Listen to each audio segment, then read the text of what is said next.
ئەم وڵاتەی کە پێی دەگوترێ عێراق وڵاتێکی فرەنەتەوە، فرە ئاین، فرە مەزهب، بەڵام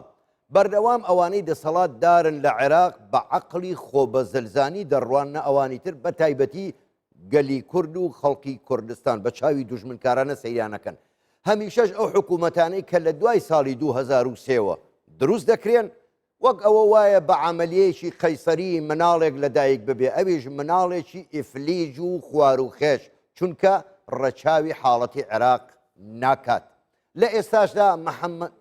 حکوومەتەکەی محەممەد عەلاوی کە وا بڕیارە سبەی کە دوایین ڕۆژە پێک بهێنرێت لە غەرغەرەدایە، نازانین دەرباز دەبێ یان دەرباز نابێ. بۆ ئەوەی قسەی زیاتر لەسەر ئەم بابەتە بکەین، ئێمە میوانێکمان لەگەڵدایە لە بەغداوە بەڕێز محەممەد ئەمین فارس، پەرلەمانتاری عێراق لە فراکسیۆنی پارتی ڕاستەوخۆ لە بەغداوە لەگەڵماندایە. کاک محەممەد ێوارەتان باش، سپاس بۆ بەشداریکردنیشتان لەگەڵمان لەم گەشتەی ژووری هەواڵ. با لەوەوە دەست پێ بکەم هەمووی چەند سەعاتێک ماوە بۆ سبەی کە پەرلەمان کۆ ببێتەوە، تا ئێستاش هیچ ئومێدێک دیار نییە ڕێکەوتنێک کرابێ، هەم کورد هەم سونە هەم بەشێکی لە شیعە لەگەڵ عەلاوی. پێت وایە سبەی شتێک ڕوودەدا موعجیزەیەک دەنگ بە عەلاوی دەدرێ یاخود ئەمیش هەر لە ئێستاوە بێ فاتیحای بۆ بخوێنین؟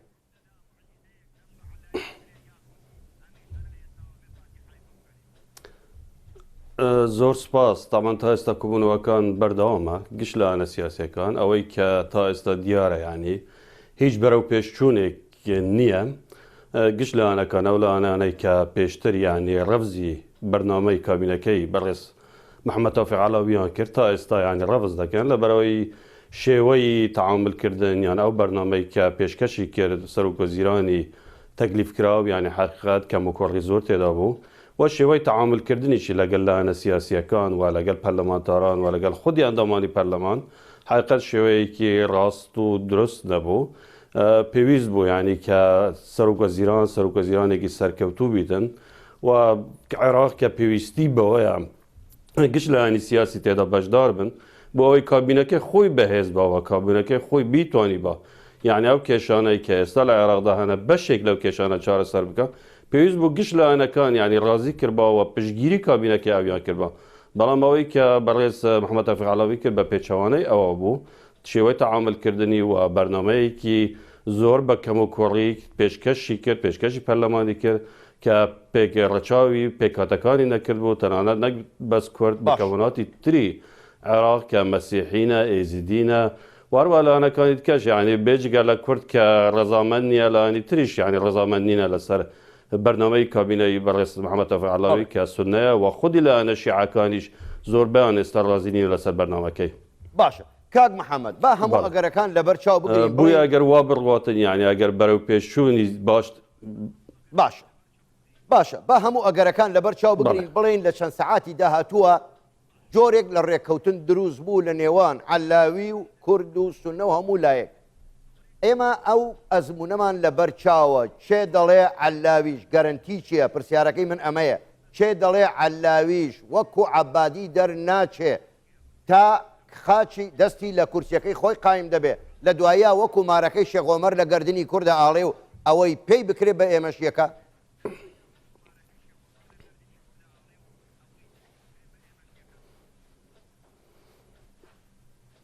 بەڵێ خۆی دەستپێکردنی وەکو گوتم یعنی سەرەتای دەستپێکردنی بەرنامەی سەرۆکوەزیرانی تەکلیفکراو بە شێوەیەکی ڕاست و دروست نەبوو و وای کرد کە متمانە نەمینێ بێباوەری نەمێنێتن. ئێستا بە قەنەعەتی زۆربەی لایەنەکان یعنی ئەو بە متمانەیان بە سەرۆکوەزیران نەما، تەنانەت لە چەند سەعاتی داهاتووش دانوستانەکان بەردەوام دەبێت، بەڵام بە قەنەعەتی من ئەو متمانە زۆر لاواز بووە بووە ئەگەر سبەینێ دەنگی پێویست نەهێنێتن ئەوە شخصێکی دیکە پێویستە لەلایەن سەرۆکومارەوە تەکلیف بکرێتن بۆ پێکردنی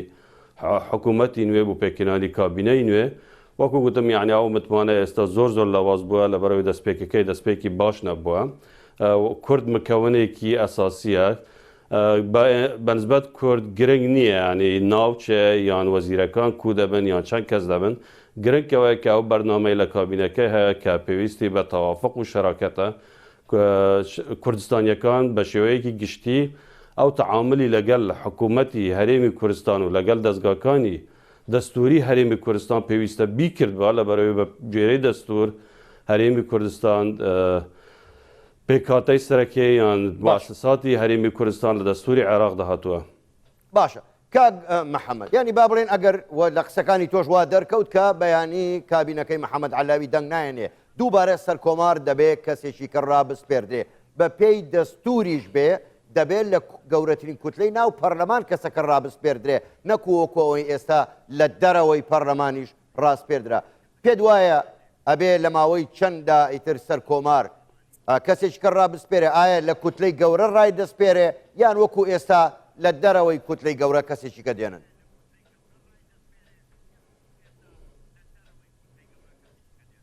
بە خۆی بە پێی مادەی 76 دەستوری عێراق یعنی کە سبەی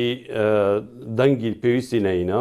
تامان دەکرێت کوبوونەوەکە تاجیل بکرێتە دوی مانگ لەبەرە ڕۆژێکی تەش دەتوانانی کوبوونەوەکە تاجیل بکرێت بەڵام ئەگەر سبەی دەنگی لەسەر درراوە دەنگی پێویستی نەینە ئەوە تەواو یانیەوە شانسی نەما و پێویستە شخصێکی تکە تەکلیف بکرێتن و سەر و کومار لە ماوەی 15 ڕۆژدا دەبێت کەسێک تەکلیف بکرێتن و ئەوەی کە شخصی نوێ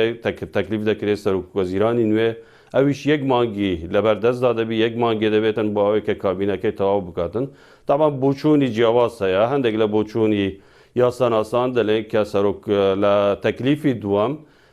مەرج نییە کە کوتلەی ئەکبەر بێتن بەڵام بە قەنەعەتی ما بە پێی مادەکانی دەستور بەڵگەی 76 دەستوری عێراق پێویستە دیسان لە کوتلەی ئەکبەر بێتن بەڵام بە هەر حاڵ کە تەکلیف بکرێتن ئەوە دەبێت شخصێک تەکلیف بکرێت خلالی مانگە کابینەکەی تەواو بکاتن و ئەگەر دەنگی پێویستی نینە ئەوە لەو ماوەیەدا سەرۆک وەزیران کە ئێستا کاربەڕێکەرە کابینەکەی بەردەوام دەبێتن تا ئەو کاتەی کە کابینەی نوێ پێکدێنێتن بەڵام لە حاڵەتێکدا ئەگەر هاتوو سەرۆک وەزیرانی ئێستای کاربەڕێکەر کە بەڕێز عادل عەبدولمادیە گوتیان من چیتر بەردەوام نابم ئەوە خەلوو ڕوودەدا لە